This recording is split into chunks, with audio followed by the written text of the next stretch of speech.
L'abrogation fait référence à la pratique d'Allah d'annuler certains versets du Coran et de fournir de meilleurs versets.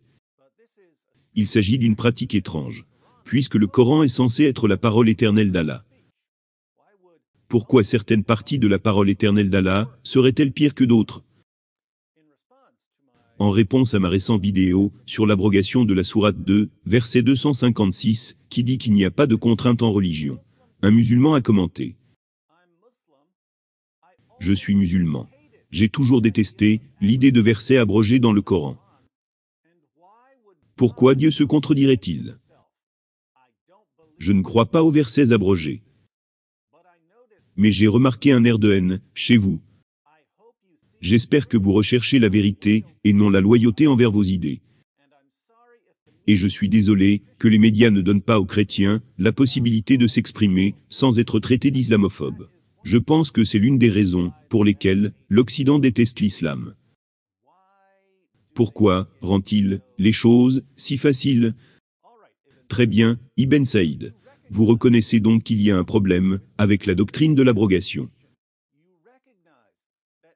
Vous reconnaissez que si Allah annule certains versets et les remplace par d'autres versets qui contredisent les versets originaux, alors la parole éternelle d'Allah contient des contradictions. Votre solution est de rejeter la doctrine de l'abrogation. Vous dites que vous n'y croyez pas. Mais en rejetant la doctrine de l'abrogation, vous venez en fait de devenir un apostat. Félicitations mon ami. Laissez-moi vous montrer comment vous venez de quitter l'islam. La doctrine de l'abrogation vient directement du Coran. Lisons la sourate 2, verset 106. Nous lirons plusieurs traductions différentes, afin d'être sûr de bien comprendre. Traduction Amidullah révisée.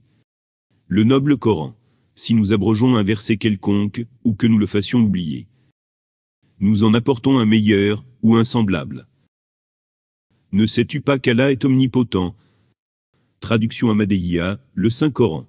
Quelque message que nous abrogions, ou que nous fassions oublier, nous en apportons un, qui soit meilleur, ou qui soit son équivalent. Ne sais-tu pas qu'Allah a le pouvoir de faire tout ce qu'il veut? Traduction Boubaker, le Coran. Abrogeons-nous un verset, ou le faisons-nous oublier? Nous le remplaçons aussitôt par un verset meilleur, ou équivalent. Ne sais-tu pas que Dieu peut tout faire? Traduction Mazig, le Coran. Dès qu'un verset du livre se trouve abrogé ou devient caduc, un autre, meilleur, ou tout pareil, vient le remplacer. Ne sais-tu pas que la puissance de Dieu est infinie? Traduction Chouraki, le Coran l'appelle. Nous ne transférons aucun signe, nous n'en laissons pas oublier, sans en susciter un autre, meilleur, ou similaire. Ne le sais-tu pas, Allah est puissant sur tout. Traduction Blacher, le Coran. Dès que nous abrogeons une ayah, ou la faisons oublier, nous en apportons une meilleure, ou une semblable. Ne sais-tu point qu'Allah, sur toute chose, est omnipotent? Allah abroge ou annule donc certains versets, et les remplace par des versets similaires, ou des meilleurs versets. Ibn Saïd, vous avez déjà dit que vous détestez la doctrine de l'abrogation. Ce qui est quelque peu ironique, puisque vous m'avez ensuite accusé de haine.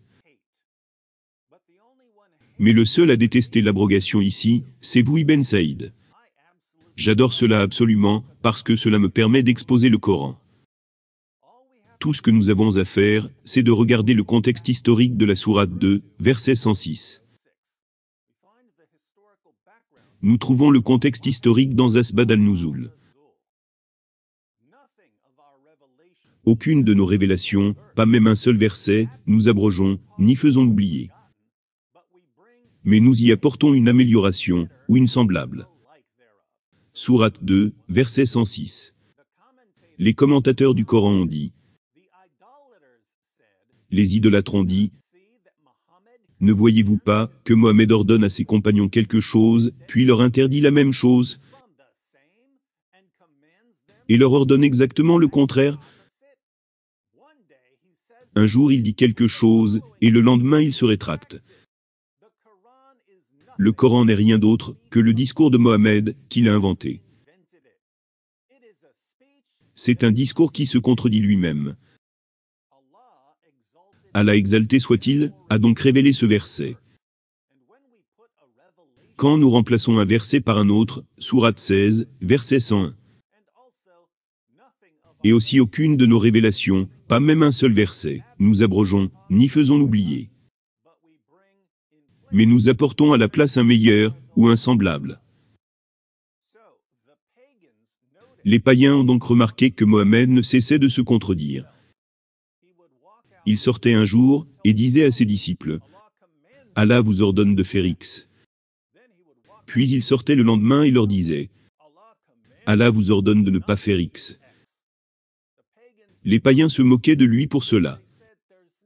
Ils disaient, « Ce n'est pas possible que ce soit le discours éternel d'Allah. Cela n'a aucun sens, que la parole éternelle d'Allah se contredise de la sorte. Ce n'est rien d'autre que le discours de Mohammed qu'il a inventé. » Et Allah a répondu en révélant que lorsqu'il abroge un verset, il apporte quelque chose de similaire, ou même de meilleur. Ce qui ne répond absolument pas à l'objection. Son discours éternel contient toujours des contradictions. Remarquez Ibn Saïd, que vous êtes d'accord avec les païens sur ce point. Je suis aussi d'accord avec les païens sur ce point. Ils avaient raison. Il est absurde que le discours éternel d'Allah soit rempli de contradictions.